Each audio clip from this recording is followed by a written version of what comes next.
Assalamualaikum warahmatullahi wabarakatuh. Apa kabar semuanya? Kembali lagi pada mata kuliah Auditing 1 atau Pemeriksaan Akuntansi 1. Hari ini kita akan membahas mengenai pemeriksaan piutang usaha dan piutang lainnya. Menurut standar akuntansi, piutang itu dapat dikategorikan menjadi dua, yaitu piutang usaha dan piutang lain-lain. Piutang usaha sendiri merupakan piutang yang berasal dari penjualan barang dagang atau jasa secara kredit. Sementara piutang lain-lain adalah piutang yang timbul dari transaksi di luar kegiatan usaha normal perusahaan. Nah, apabila piutang usaha atau piutang lain-lain ini dapat ditagih dalam waktu 1 tahun atau kurang, itu akan diklasifikasikan sebagai piutang lancar. Contoh dari akun piutang itu yang pertama adalah piutang usaha, yang kedua wesel tagih atau wesel bayar, yang ketiga piutang pegawai, yang keempat piutang bunga, yang kelima uang muka, yang keenam uang jaminan, yang ketujuh piutang lain-lain, dan yang kedelapan adalah piutang tak tertagih. Nah, pemeriksaan piutang dan piutang lainnya ini tentu memiliki tujuan. Nah, sebenarnya apa yang kita pelajari kemarin yaitu kan mengenai pemeriksaan kas dan setara kas. Nah, sekarang kita akan pelajari pemeriksaan piutang dan piutang lainnya. Jika kita memahami maksud dari pemeriksaan kas dan setara kas, akan lebih gampang lagi untuk memahami piutang usaha dan piutang lainnya. Karena secara umum, tujuan dan prosedurnya itu sama. Nah, kalau paham di awal, sekarang pun akan lebih gampang lagi untuk mempelajarinya. Sekarang kita lihat tujuan dari pemeriksaan piutang. Tujuan yang pertama yaitu untuk mengetahui apakah terdapat pengendalian intern yang baik atas piutang dan transaksi penjualan piutang dan penerimaan kas. Nah, beberapa ciri-ciri jika internal control itu dikatakan baik. Yang pertama itu adanya pemisahan tugas dan tanggung jawab antara yang melakukan penjualan, mengirimkan barang, melakukan penagihan, memberikan otorisasi atas penjualan kredit, membuat faktur penjualan, dan melakukan pencatatan. Nah, jadi dalam hal pelaksanaan tugas, itu sebaiknya tidak ada rangkap tugas. Jika internal kontrolnya baik, maka setiap tugas dan tanggung jawab itu diberikan kepada orang-orang yang berbeda. Yang kedua, digunakannya formulir-formulir yang bernomor urut cetak. Nah, kalau formulir kita itu ada nomor urut cetak, jika formulirnya tidak berurutan, kita akan tahu jika ada formulir yang hilang, atau disembunyikan, atau diselewengkan. Nah, formulir itu dapat berupa sales order, atau surat pesanan penjualan, kemudian faktur penjualan, surat pengiriman barang, atau kwitansi. Yang kedua, digunakannya price list atau daftar harga jual, dan setiap penyimpangan dari price list atau setiap diskon yang diberikan kepada pelanggan harus disetujui oleh pejabat perusahaan yang berwenang. Nah, sebaiknya harga itu diberikan daftar harga sehingga tidak terjadi kekeliruan. Nah, jika diberikan diskon, itu pun harus ada pihak yang berwenang, harus disetujui atau diotorisasi oleh pihak yang berwenang. Yang keempat, diadakannya sub buku besar piutang atau kartu piutang untuk masing-masing pelanggan yang selalu diupdate atau dimutakhirkan. Nah, sebaiknya setiap pelanggan kita berikan kartu piutang, gunanya adalah untuk mencocokkan akun yang ada catatan yang ada pada pelanggan dengan catatan yang kita punya. Yang kelima, setiap akhir bulan dibuat aging schedule piutang atau kita analisalah umur piutangnya. Berikutnya yang keenam, setiap akhir bulan jumlah saldo piutang dari masing-masing pelanggan akan kita bandingkan dengan jumlah saldo piutang menurut buku besar. Nah, ini lebih ke rekonsiliasi. Nah, setiap akhir bulan dikirimlah monthly statement of account kepada masing-masing pelanggan. Berikutnya, uang kas, cek, atau giro yang terima dari pelanggan harus di-store dalam jumlah seutuhnya paling lambat keesokan harinya. Jadi nanti ini juga akan mengurangi indikasi lapping atau mapping. Berikutnya adalah mutasi kredit di perkiraan piutang yang berasal dari return penjualan dan penghapusan piutang harus diotorisasi oleh pejabat perusahaan yang berwenang. Jadi setiap ada kebijakan harus ada otorisasi dari pejabat yang berwenang. Berikutnya, setiap pinjaman yang diberikan kepada pegawai, direksi, pemegang saham, dan perusahaan aviasi harus diotorisasi oleh pejabat perusahaan yang berwenang.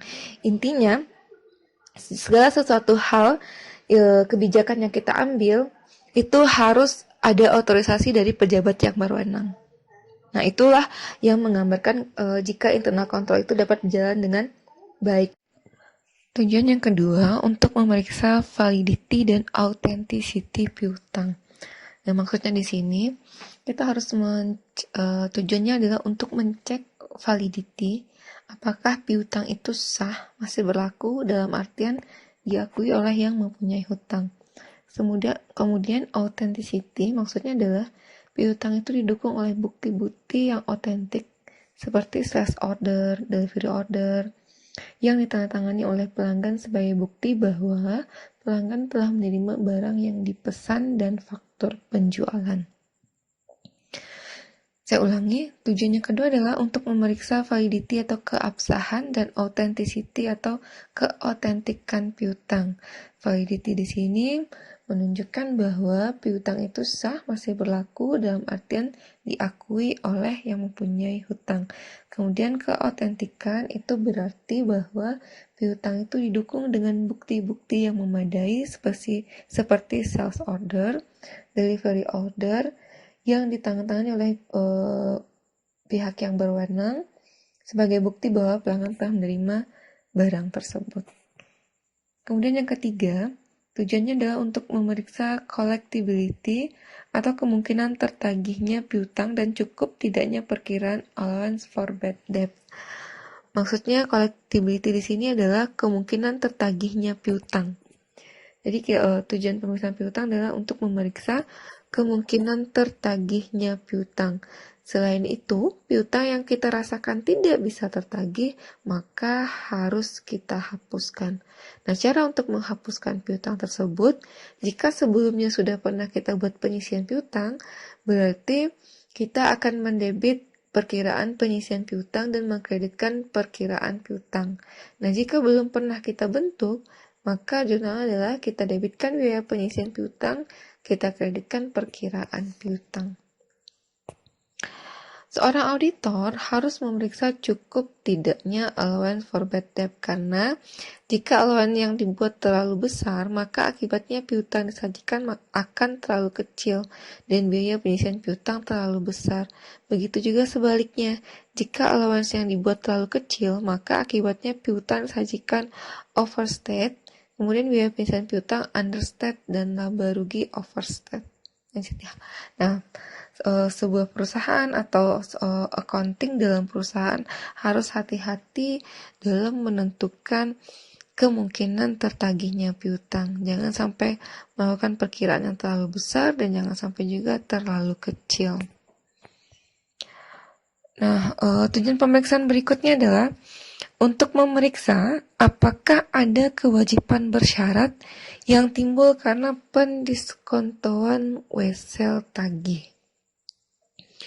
Jika perusahaan mempunyai wesel tagihan didiskontokan ke bank sebelum tanggal jatuh temponya, maka pada tanggal laporan posisi keuangan harus diungkapkan adanya kontingen liability yang berasal dari pendiskontoan wesel tagih tersebut. Saya ulangi, jika sebuah perusahaan memiliki wesel tagih yang didiskontokan ke bank sebelum tanggal jatuh temponya, maka tanggal laporan posisi keuangan harus diungkapkan adanya kontingen liability yang berasal dari pendiskontoan wesel tagih tersebut. Tujuan selanjutnya adalah untuk memeriksa apakah piutang yang tercantum dalam mata uang asing telah dikonversi ke dalam rupiah dengan kurs BI pada tanggal neraca. Ini sama ya dengan proses pemeriksaan kas kemarin. Nah, jika ada angka-angka dalam rekening dalam mata uang asing, maka harus kita kurskan ke rekening rupiah kita sesuai dengan kurs BI pada tanggal neraca. Tujuan yang terakhir itu adalah untuk memeriksa apakah penyajiannya di neraca sudah sesuai dengan praktek akuntansi yang berlaku umum. Nah, menurut standar akuntansi keuangan, piutang usaha, wesel tagih, dan piutang lain-lain harus disajikan secara terpisah dengan identifikasi yang jelas. Jadi kita lihat apakah piutang yang disajikan oleh perusahaan itu dipisahkan sesuai dengan klasifikasinya.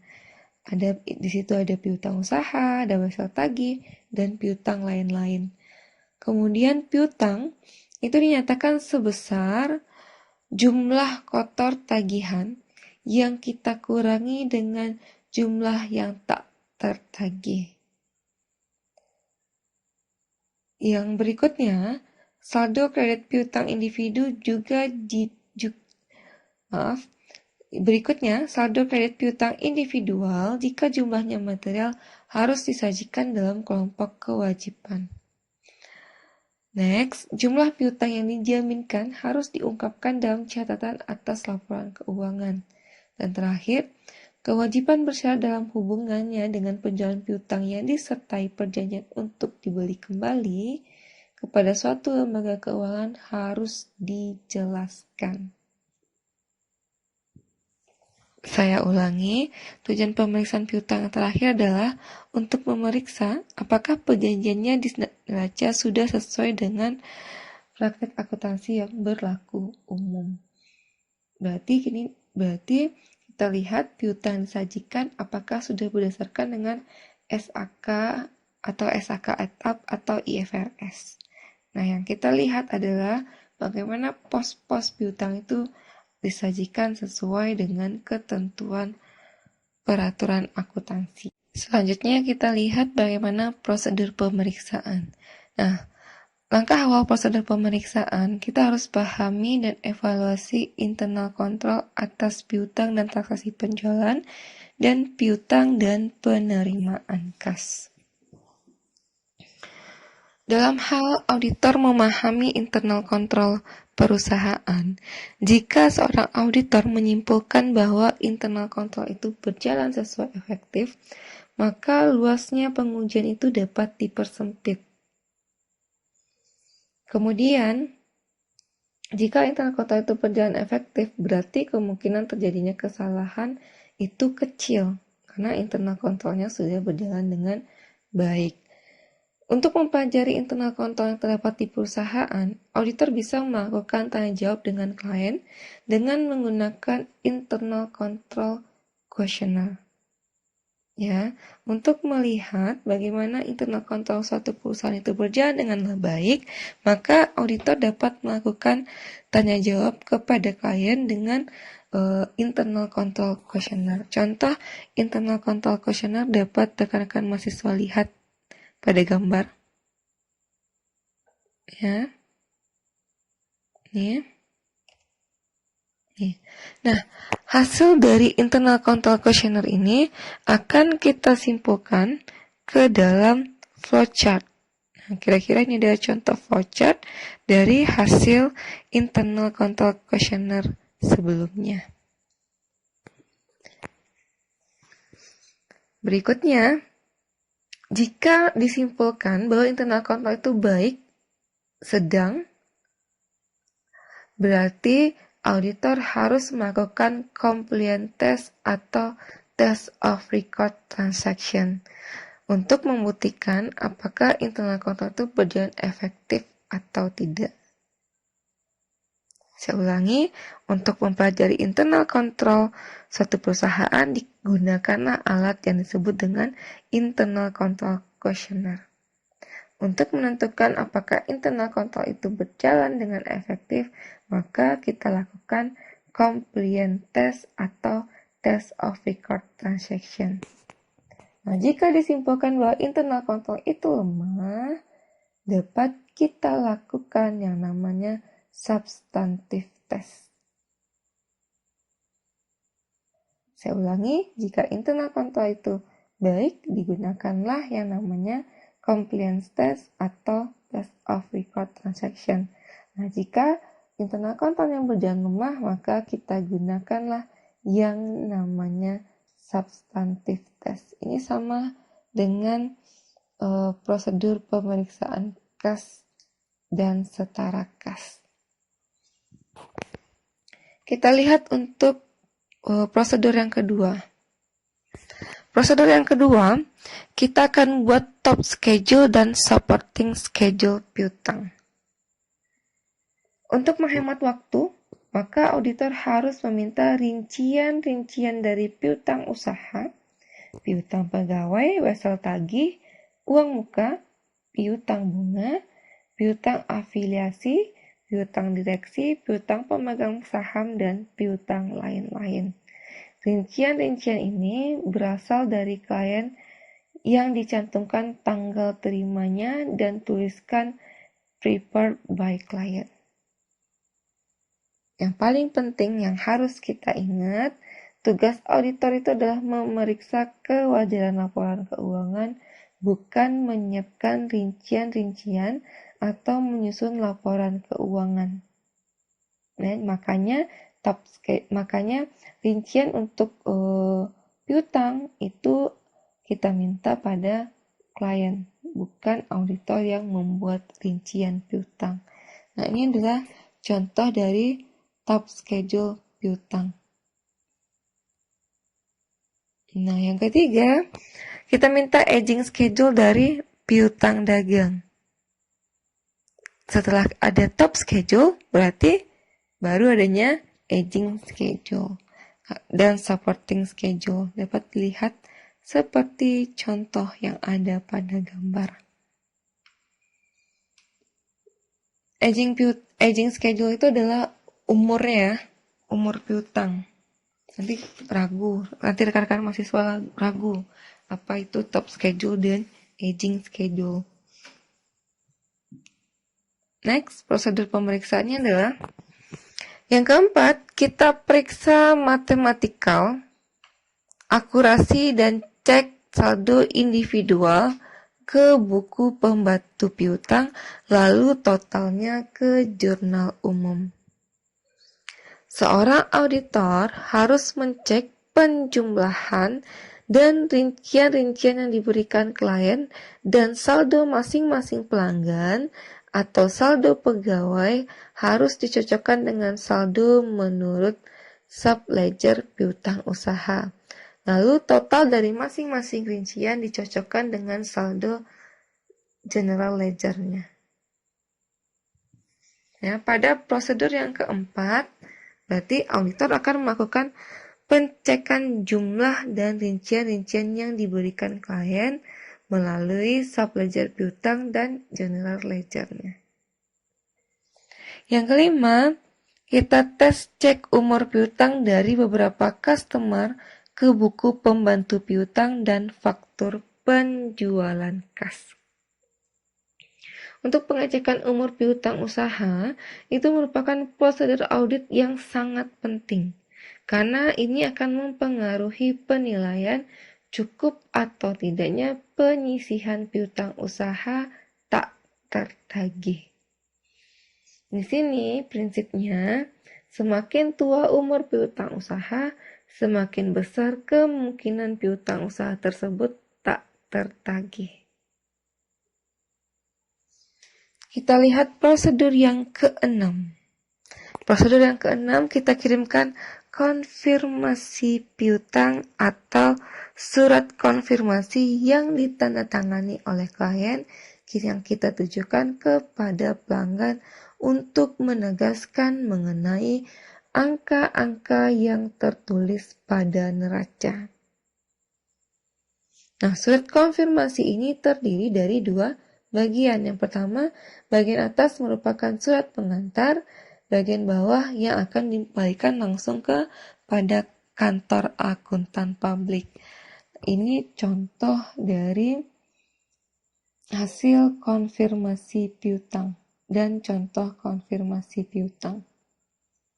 Konfirmasi piutang ini bertujuan untuk menegaskan atau menguatkan auditor dalam proses pemeriksaan piutang. Nah, konfirmasi piutang ini dapat dijadikan sebagai bukti dalam pemeriksaan audit oleh auditor. Nah, ada dua jenis konfirmasi piutang ya. Yang pertama itulah konfirmasi positif, yang kedua itu adalah konfirmasi negatif. Nah, konfirmasi positif, di sini pelanggan diminta untuk memberikan jawaban baik saldonya cocok maupun tidak cocok. Nah, kalau konfirmasi negatif, pelanggan diminta untuk memberikan jawabannya hanya jika saldonya tidak cocok.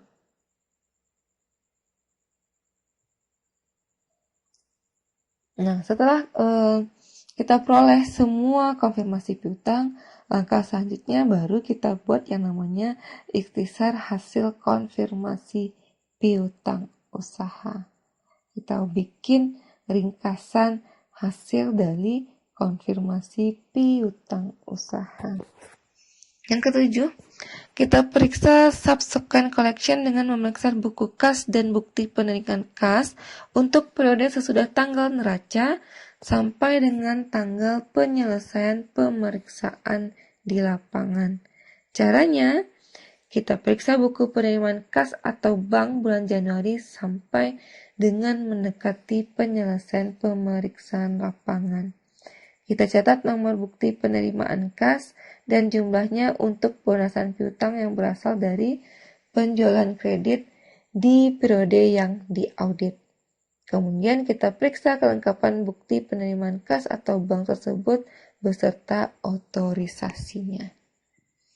Prosedur yang ke-8, kita periksa apakah ada wesel tagih yang didiskontokan. Caranya, kita tanyakan kepada klien, apakah ada pendiskontan wesel tagih? Jika ada, kita periksa pencatatan transaksi pendiskontan tersebut.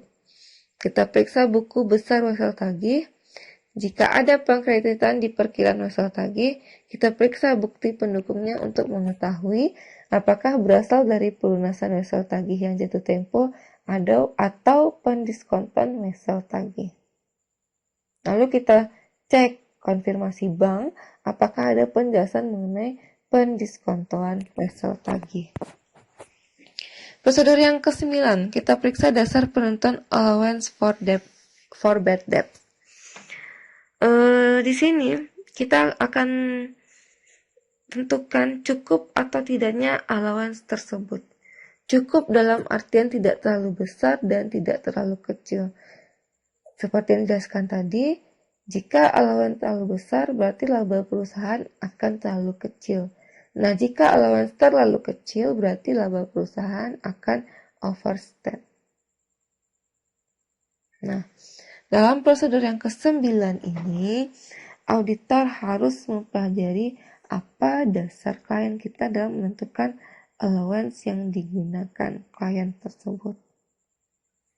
Berikutnya, prosedur yang ke-10, kita lakukan tes sales cut-off dengan memeriksa sales invoice, credit note, dan lain-lain lebih kurang 2 minggu sebelum dan sesudah tanggal neraca. Kita periksa cut-off penjualan untuk meyakinkan bahwa penjualan sudah dicatat pada periode terjadinya. Jadi, tujuan pemeriksaan cut-off ini untuk meyakinkan auditor bahwa penjualan sudah dicatat pada periode terjadinya untuk kepentingan proper matching cost against revenue dan tidak adanya pergeseran waktu pencatatan. Maksudnya di sini, jangan sampai penjualan tahun 2015 itu dicatat sebagai penjualan tahun 2016. Prosedur yang berikutnya, kita periksa notulen rapat, surat-surat perjanjian, jawaban konfirmasi bank, dan correspondence file. Gunanya di sini adalah untuk mengetahui apakah ada piutang yang dijadikan jaminan. Piutang itu dapat dijadikan salah satu jaminan dari kredit yang diperoleh perusahaan dari bank. Kalau hal tersebut terjadi, harus diungkapkan dalam catatan atas laporan keuangan. Kemudian, dalam notulen rapat, perjanjian kredit, jawaban konfirmasi bank, bisa kita lihat seandainya perusahaan mendapat kredit dari bank dan bentuk jaminannya. Prosedur yang ke-12, kita lakukan prosedur analisis terhadap piutang dan penjualan. Prosedur analisis atau analytical review prosedur piutang itu dapat dilakukan sebagai berikut. Yang pertama, kita bandingkan saldo piutang tahun berjalan dengan saldo piutang tahun lalu. Apakah ada kenaikan atau penurunan yang signifikan? Yang kedua, kita bandingkan rincian piutang usaha tahun berjalan dengan tahun lalu. Kita lihat apakah ada saldo pelanggan yang menyalahi peningkatan atau penurunan yang signifikan. Yang ketiga, kita bandingkan account receivable, lalu kita rata-rata rupiah piutang berjalan dengan tahun lalu. Berikutnya, kita bandingkan persentase biaya penghapusan piutang tak tertagih dari penjualan. Jika persentasenya meningkat, berarti banyak piutang yang tak tertagih, kemudian disebabkan otorisasi kredit harus diperketat. Nah, dalam membandingkan persentase biaya penghapusan piutang, jika persentasenya meningkat, itu menunjukkan piutang yang tak tertagih itu semakin tinggi. Nah, makanya kita harus memperketat yang namanya otoritas kredit kita. Yang prosedur yang ke-13, kita periksa apakah penyajian di neraca sesuai dengan IFRS, dengan SAK atau SAK etap. Dalam hal ini kita akan lihat piutang pemegang saham, piutang direksi, dan piutang perusahaan afiliasi harus dilaporkan tersendiri atau terpisah dari piutang usaha. Nah, sesuai dengan peraturan akuntansi, piutang itu harus diklasifikasikan berdasarkan jenis piutang. Tidak boleh dijumlahkan dalam satu akun piutang usaha, tapi harus jelas pengklasifikasian, misalkan piutang pemegang saham, piutang direksi, dan piutang perusahaan afiliasi. Tidak boleh dicampurkan dalam piutang usaha. Yang berikutnya, piutang dinyatakan sebesar jumlah tagihan yang dikurangi dengan penyisihan piutang tak tertagih. Intinya, pos-pos yang kita tampilkan dalam neraca terkait akun piutang harus sesuai dengan peraturan akuntansi. Baik itu menurut SAK etap, atau menurut IFRS. Yang terakhir, prosedur pemeriksaan kita adalah kita tarik kesimpulan mengenai kewajaran saldo piutang yang kita periksa. Nah, tujuan dari prosedur pemeriksaan piutang dan piutang lainnya adalah untuk menentukan apakah saldo yang disajikan itu disajikan secara wajar atau tidak. Maka dari prosedur yang ke-13, ada 13 rangkaian prosedur sebelumnya, maka prosedur yang terakhir itu adalah kesimpulan bahwa saldo piutang itu disajikan secara wajar atau tidak. Nah, kira-kira itulah prosedur pemeriksaan piutang usaha dan piutang lainnya. Saya rasa cukup untuk penjelasannya. Saya akhiri. Assalamualaikum warahmatullahi wabarakatuh.